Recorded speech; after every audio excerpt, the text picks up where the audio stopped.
Welcome to my guide on 5 easy tips to improve your height. So the first main tip is going to be having a reliable mix-up flowchart, or just having a good list of reliable mix-ups that you can rely on. So for Ike, your main neutral tools are going to be Nair, like reverse landing up air, grab, and then your down tilt. Those are your main like approach options, combo starters, everything in neutral, right? So playing around that and playing around how your opponent wants to punish that is going to be your main way you're going to do your mix-ups, right?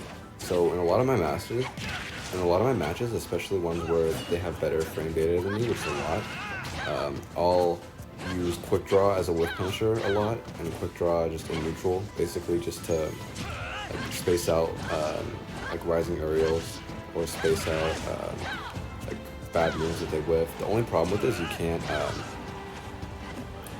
shield cancel it or jump cancel it. So if you're gonna do it, know that it's gonna land, or you have to commit to it. But usually it's not super punishable. You'll usually just get like a quick like tilt punish and nothing too crazy. But if it lands, it'll usually set up for like a fair or like an edge guard. It's never usually true combos, but it's usually just a good like neutral tool as like a mix-up, like just quick draw in general, and also really good for ledge dropping as well. Yeah, and also if you're conditioning them to like anti-air full hop nair or landing up air, then what you're gonna do after that is just empty hop and grab, or like stay grounded and just up tilt their like their jump to anti-air you, because most characters can't anti-air you without jumping. So you're gonna just like dash in up tilt, or like dash in pivot up tilt to like catch them out of the air. Or if you know they're gonna anti-air you with a landing aerial, or like gonna hit you with a landing aerial, you can just punish them with up B, like preemptively.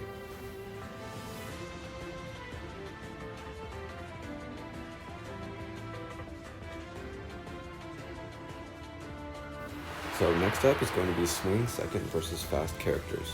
So like I mentioned before, when you're like playing versus characters with better frame data than you want to play patient and like wait for them to be the one to swing first, and then either quick draw or react with any aerial or tilt.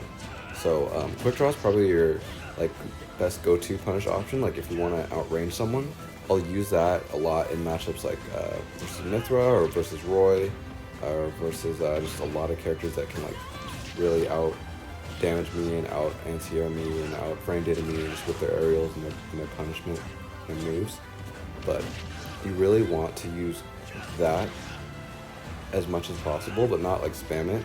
And then another way you can react to them is always just play patient and don't always be pressing a button.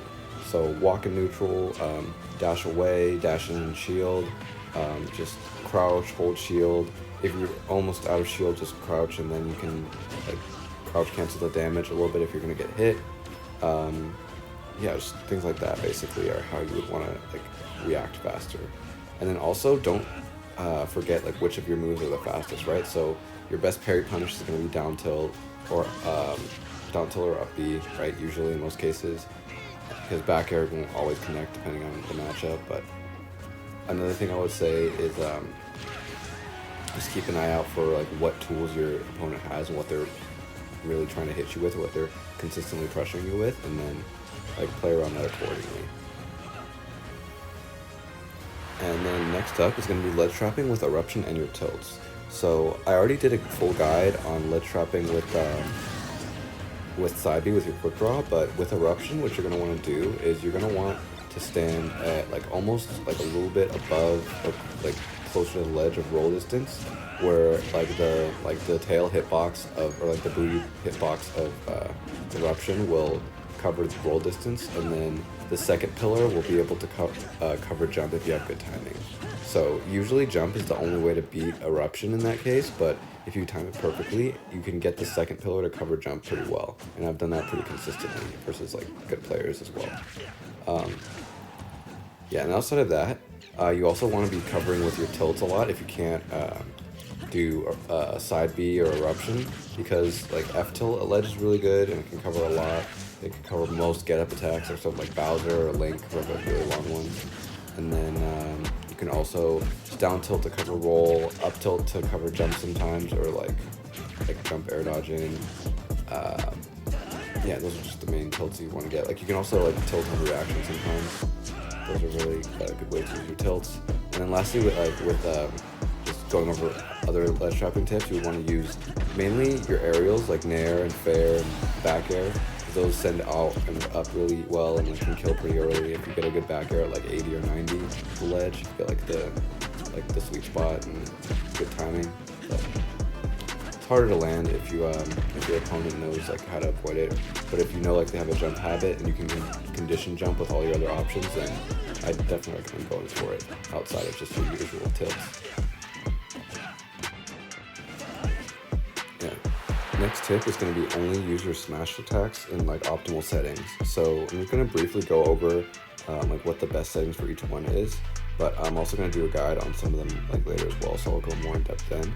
But the short version right now is going to be like your F smash you're never really going to want to use unless you want like a super hard read while you're in advantage, right? So like let's say you're up a stock or two and your opponent's at like 40%, you can up throw them, and if there's no platform above them, sometimes they'll just air dodge, and then you can just charge F smash and then kill them at 40 sometimes, and that works, but it's very much a hard read and it's very situational, you know, it's not going to work every time.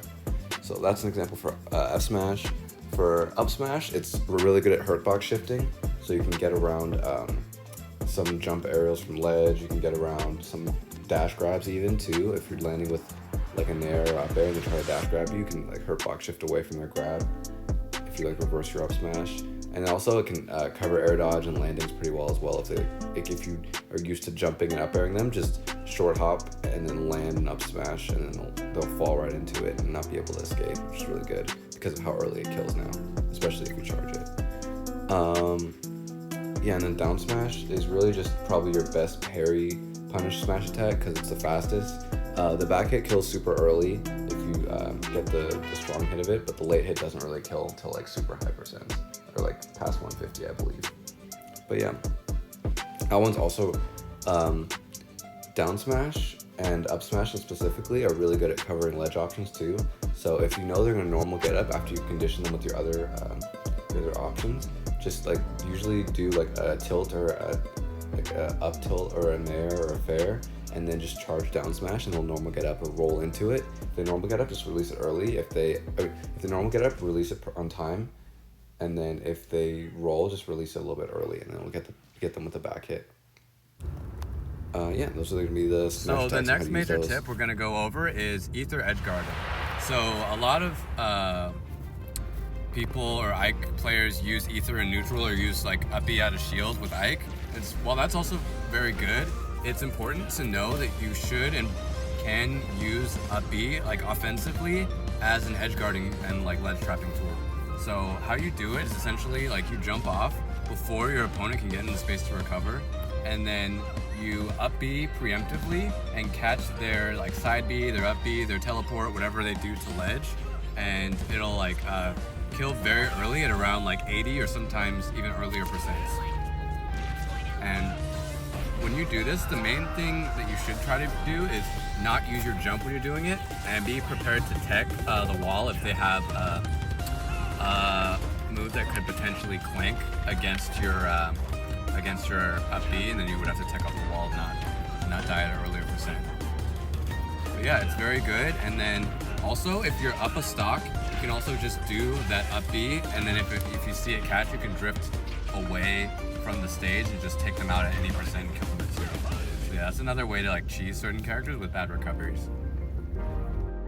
And then another like bonus tip I just wanted to add as like a 6th extra tip would be to know when and how to use your grab effectively.